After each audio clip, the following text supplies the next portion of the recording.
Welcome back, Dreadwalkers, to the Walking Dread podcast.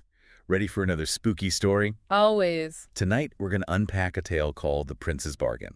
Ooh. Now, to help us explore this story of desperation Yeah. and the price of power, I've got Julia with me, our expert on folklore and ancient curses. Happy to be here. Julia, you really seem to have a thing for questionable choices and spooky consequences, huh? I do. I love a good story about those kinds of things. So this story starts with a kingdom that is just withering away. Crops are failing.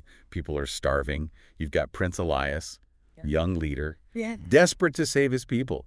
He stumbles upon this ancient temple. Classic. And a voice whispers to him, promises of power and salvation. Ah. But of course, you know, there's going to be a catch, right? Right. What do you think about this setup, Julie? Well, it definitely feels like, we've heard this before, this idea of a Faustian bargain shows up all the time. Our cross cultures throughout history. But the thing that's really interesting here is the setting. You know this kingdom. It's not just a backdrop. It's a reflection of Elias's internal state. It's desperation, you know? The more desperate he is, the more likely he is to make a bad deal. It's like a warning that when you're desperate, your judgment gets clouded. Right. And you might be vulnerable to forces you don't even understand. That's so true. I mean, it really makes you think about the choices we make when our backs are against the wall. Definitely. So Elias, blinded by his desperation, he agrees to this bargain. And what happens? The kingdom has a miraculous turnaround. That's suspicious. The rains come back. The land is flourishing. Everyone is hailing Elias as a hero.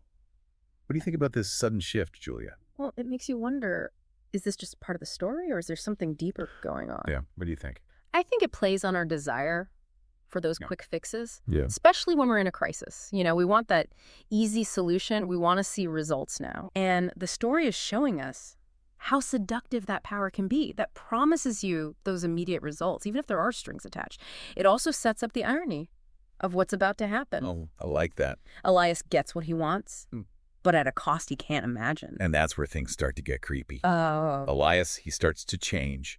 His skin, it takes on this scaly texture. Ooh. His eyes, they become kind of narrow and predatory. And he develops this insatiable hunger. Oh, no. So at first he starts devouring livestock, and then he moves on to criminals.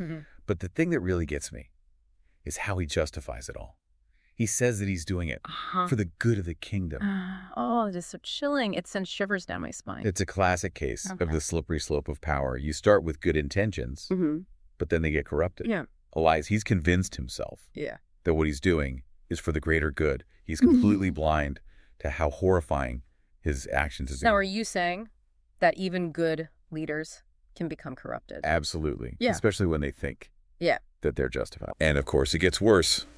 Elias, he runs out of criminals to feed this growing hunger. Don't know. What do you think happens next? I don't want to know. He turns on his own people. The people he was supposed to save. He becomes the monster they needed to be saved from. That's awful. The irony is just It devastating. really is. The story brings us back to where we started.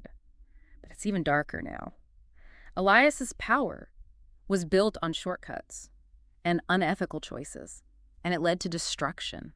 The kingdom went from hope to a nightmare, and it's all because of Elias's downfall. It's like a reminder that real success can't be built on lies and sacrifice. So Elias, this monstrous prince, he's trapped by his hunger, ruling over this kingdom. That's basically a prison of his own making. It's such a chilling ending. It is. It really makes you think, what would you sacrifice to save something you love? Would you pay the ultimate price? That's a tough question. It makes you think about your values and where you draw the line. The story doesn't give us answers, but it reminds us that our choices have consequences. Well, Dreadwalkers, we're going to leave you with that terrifying thought. Be sure to rate and follow for more bone-chilling tales and spooky fun right here on the Walking Dread podcast. Until next time, sleep tight if you can.